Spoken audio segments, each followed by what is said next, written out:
Pria ini sangat jago bermain. Ia mengambil tangga, lalu melihat ke arah sosok bidadari perunggu. Berjalan ke depan. Pembuktian pun dimulai. Bisa disimpulkan, ternyata dia panik. Semua penonton terkejut padanya. Ditambah tatapan si manusia perunggu yang penuh amarah. Membuatnya tidak bisa apa-apa. Tidak berkutik sama sekali. Pria itu berpura-pura tetap gagah dan keren. Hanya bisa pergi meninggalkan kerumunan.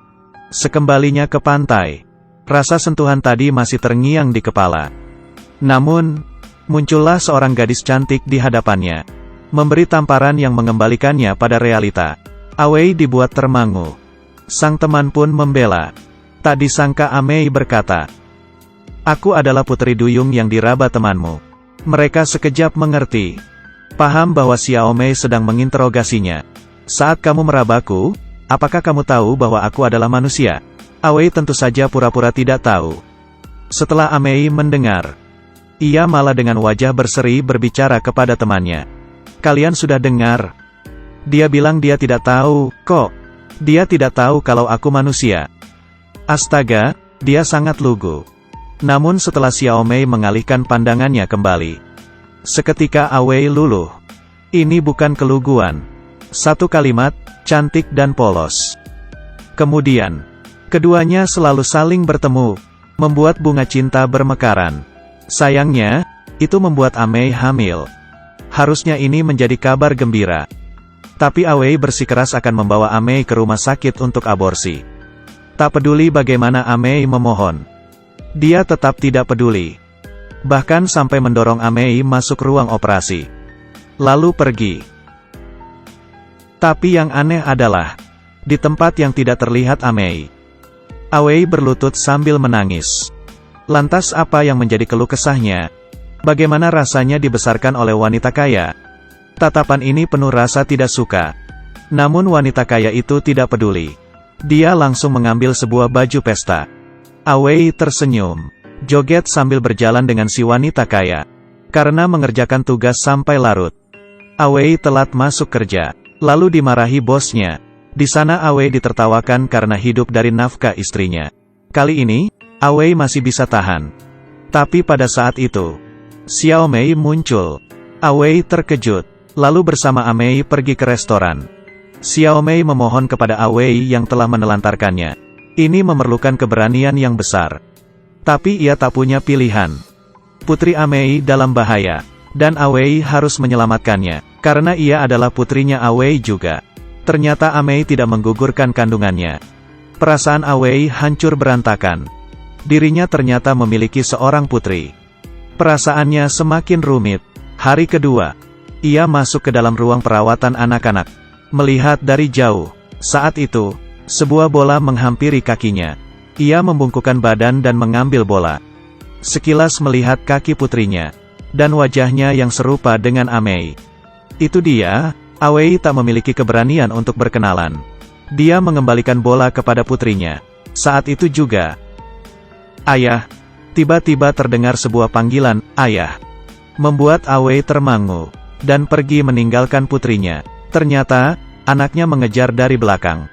Kemudian, tangannya tidak berhenti mengusap-usap dengkul. Awei sangat gugup. Ini pertama kalinya ia berada di jarak yang sangat dekat dengan putrinya. Sebelum sang putri meninggalkannya, ia dengan rasa kasih memberikan sebuah boneka kepada Awei.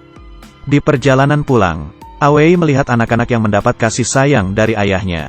Tapi ia malah mengabaikan tanggung jawabnya sebagai seorang ayah. Ia sangat menyesal, dan juga penasaran, bagaimana putrinya dapat mengenali dirinya. Beberapa hari berikutnya, muncul kabar bahwa tes sumsum Awei berhasil. Amei menangis bahagia. Setelah mendengar kabar, Awei pun bergegas datang. Operasi akan dilaksanakan 2 minggu lagi. Di lain waktu, Xiaomei memberitahu Awei. Dia akan menghubungi Awei 1 hari sebelum hari operasi. Tapi Awei menolak. Dia memberitahu Amei, tak peduli kondisi apapun, dia bersedia untuk hadir. Mungkin ini adalah wujud kasih dari ayah yang paling tulus pada anaknya. Namun yang mereka tidak tahu, sebuah konspirasi besar sedang lahir. Pria yang terbaring di atas lumuran darah pun terbangun. Ia berjuang untuk bangkit berdiri. Sebuah tangan yang berlumuran darah muncul dengan mengenaskan. Melihat lengan ke atas, ternyata adalah seorang wanita yang sekujur tubuhnya telah dilumuri darah. Ketakutan menghantui alam bawah sadarnya. Tangannya menggenggam sebilah pisau. Dia menarik napas dalam-dalam. Tidak paham apa yang sebenarnya terjadi. Baru saja ingin membangunkan wanita tersebut. Polisi datang. Ia pun ditangkap. Pria ini sungguh adalah Awei. Beberapa jam sebelumnya, Awei baru keluar dari rumah sakit.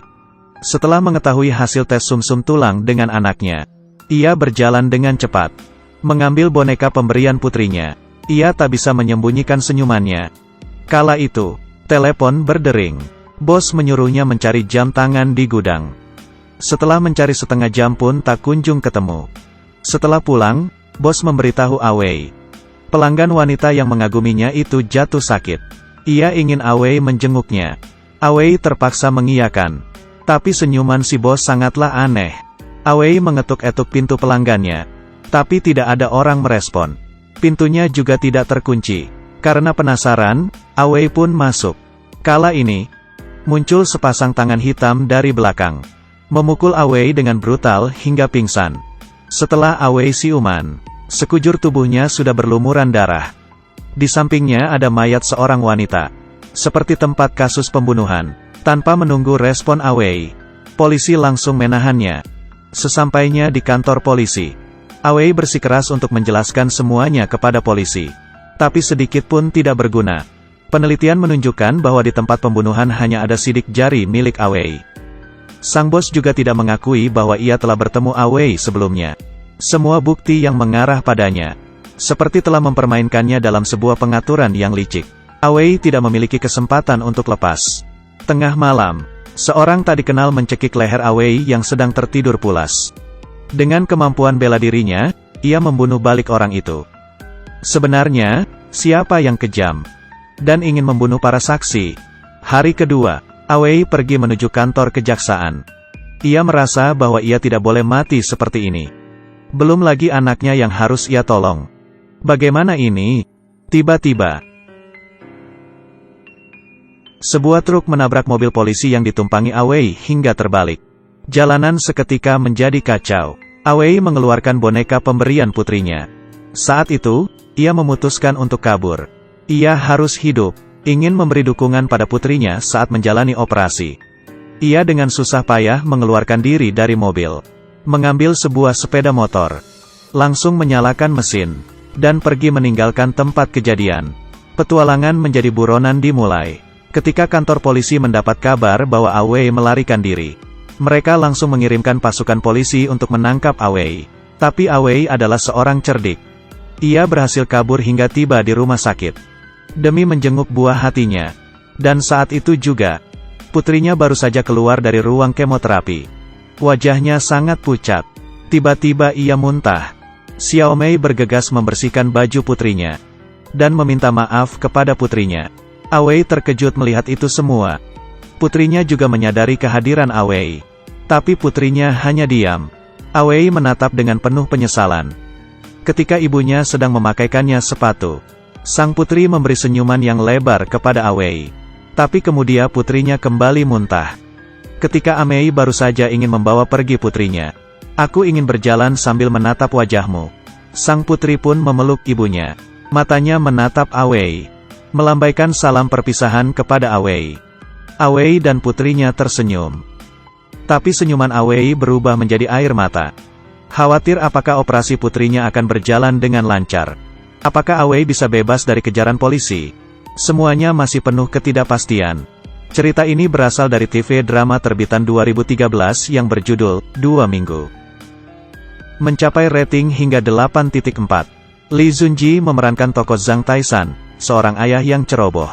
Jangan sekali-sekali menyepelekan kasih sayang ayah kepada putrinya. Demi melindungi keluarga, ia tidak ragu untuk menerjang bahaya. Alur ceritanya sangatlah menarik. Bila tertarik, Anda bisa mencoba untuk menonton film originalnya. Saya personil staf pamit undur diri. Kita berjumpa lagi minggu depan.